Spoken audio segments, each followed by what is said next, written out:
Hello guys, good morning. Welcome to the Witness Without Identity channel. Here it is, guys. We starting the channel. Today we're gonna talk about our man Trump in the election that's coming November 3rd, 2020. I think, is it November 3rd? Let me see. Yeah, it's November 3rd, 2020, and and many people are saying that it could be one of the scariest thing that could happen, because basically what they're saying is that Democrats and Republican, right? Democrats vote by mail a lot more than Republican. You understand that? Now we have a pandemic. Right? We have a pandemic. So more Democrats are going to vote by mail. More Democrats are going to vote by mail because we have a pandemic. The Republican, most of them is going to vote in person. So what that means is that on the night of the election, we might see the result flipped. And because it takes longer to count the vote by mail. The vote in person, I think it's electronic. I think that's what they're saying. It's electronic. It's faster, and it's very accurate, and it's simple. But the vote by mail, it's like, hey, there's a little bit of risk in that, and the Democrat, that's what they wanted anyway. But so let's see, guys. I want you guys to look at this video. This is from Kyle Kulinski. It's pretty interesting. He explained it very well. I want you guys to look at the whole video because he's an expert. I'm not really a hardcore expert in politics, but I'm trying to get better because I think politics is becoming very important, and we have to get a grasp on those things. This is the real issue that's going to affect us. Those are the real issues, you know. Listen to this. Let me know what you think. I'm going to show you an interview here. This is from Axios. Now, they're talking to a data analyst who worked for Mike Bloomberg. And they're going to talk about a scenario that's, I don't even know if it's just a potential scenario or if it's a likely scenario on Election Day. But either way, if what they're saying comes true, this is honestly one of the most terrifying things I've ever seen in my life. Because I think that the reaction to what they're describing might literally rip the fabric of this country apart. Now, I get it. You know, stupid people in media always say hyperbolic things like that. And it's grating after a while, and they're childish. And usually when they say it, nothing comes to fruition. Guys, I'm telling you, man. I'm telling you. Now, again, the source here, you could say, hey, this source is sketchy because it's like it's like a data analysis group that does work for corporate Democrats. And so, if you want to question the motivations as to why they're talking about this, fair enough. Let's hope that they're wrong in what they say here. I really hope that they're wrong. But I just want to give you what is a potential, if not likely, scenario on Election Day and the week after. Buckle up for this, man. Watch. A mirage, by definition, is something that appears to be there, but that doesn't really exist. And you have a model scenario called the red mirage. What does that mean? The reason we talk about a red mirage is, in fact, because we believe that on election night, we are going to see Donald Trump in a stronger position than the reality actually is. We are sounding an alarm and saying that this is a very real possibility, that the data is going to show on election night an incredible victory for Donald Trump. That is likely to be what we see when every legitimate vote is tallied and we get to that final day, which will be some day after election day. It will, in fact, show that what happened on election night was exactly that, a mirage. It looked like Donald Trump was in the lead, and he fundamentally was not when every ballot it gets counted. You have a result on election night where it appears that Donald Trump has won, but a result after ballots are counted that show that Joe Biden has actually won. That's right. Let's get an obvious question out of the way first.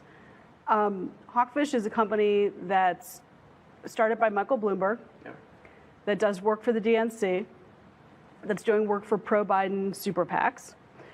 If I'm a Republican voter, an independent voter, a skeptical Democrat, Why should I listen to you? One of the things that we believe is that facts matter. It's not about disinformation or misinformation or using fear as a tactic. There are objective truths in this world today. And how do you build your modeling? How are you basing your projections? We essentially built a simulator where it's a sequence of sliders, and you just pull those sliders to start seeing what the scenarios will show you. What's it going to look like on election night? What's it going to look like the day after, and the day after that, and the day after that? In most every year, Democrats are more likely to vote by mail than Republicans, and that has only increased this cycle. We see in the data that twice as many voters intend to cast a ballot by mail than have ever before. They are disproportionately Joe Biden's supporters. Because there are absolutely some ballots that were mailed in that get counted sooner because folks were proactive and got it in as soon as they possibly could, or dropped it off, or showed up to a polling station where early votes allowed. But it's going to take a while. It might be weeks. Because absentee ballots inevitably are harder and slower to count. We are going to find ourselves that when you have those prototypical cable news talking head moments of saying, well, you know, here's what we're seeing and this is what it looks like, it's going to show Donald Trump in the lead in a lot of key places on election night when in-person reporting has occurred.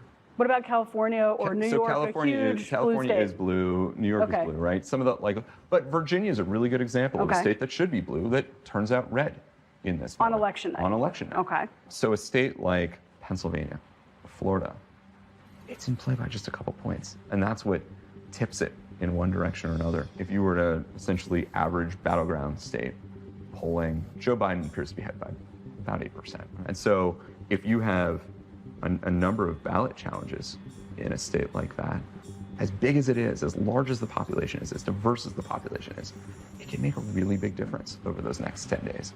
And so when you start accounting for that in your modeling, you see that 8% lead kind of whittle down a little bit more, a little bit more. We might have the results saying something on the evening of November 3rd that it will not say the evening of November 10th.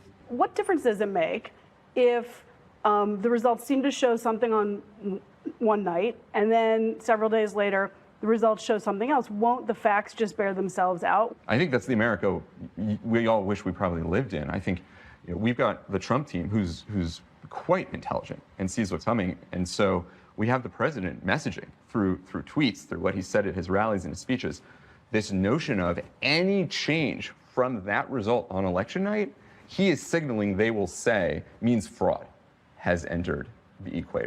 So as you can see, guys, basically what Kyle Kulinski is saying is that, I mean, what the video is saying is that, vote by mail, it kind of have a double-edged sword in it.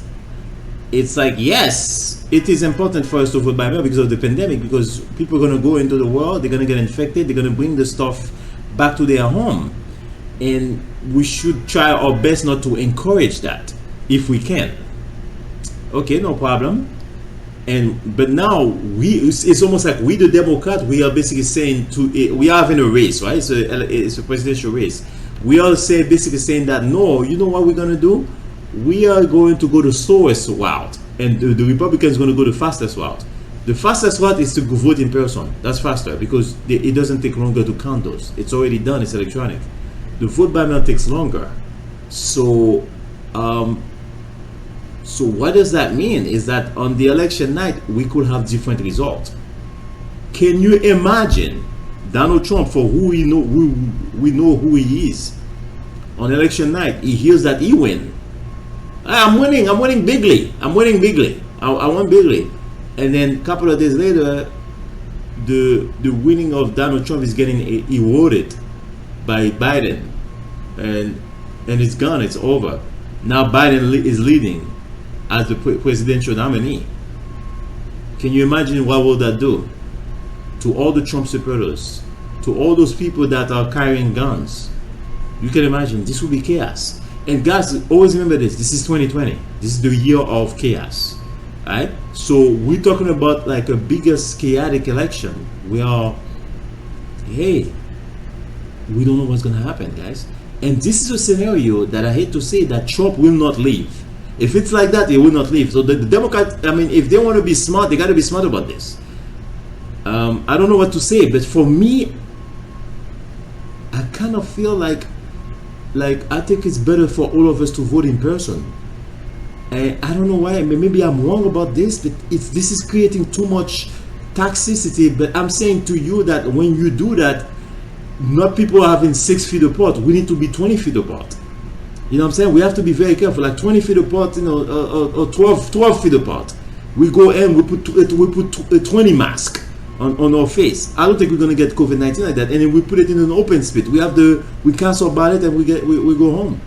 I think like that would be better. But that's just my opinion. I could be wrong about this, but I'm kind of favoring in-person voting because we don't need more chaos in the country. We cannot take more chaos because now the country is extremely partisanship right now, extremely polarized, and one group think the other guy is a traitor. It works for Russia. The other guy thinks the other group is a bunch of immigrants from Antifa, from Marxist. You know what I'm saying? So it's too polarized, and it's not the time during the pandemic to do that kind of game.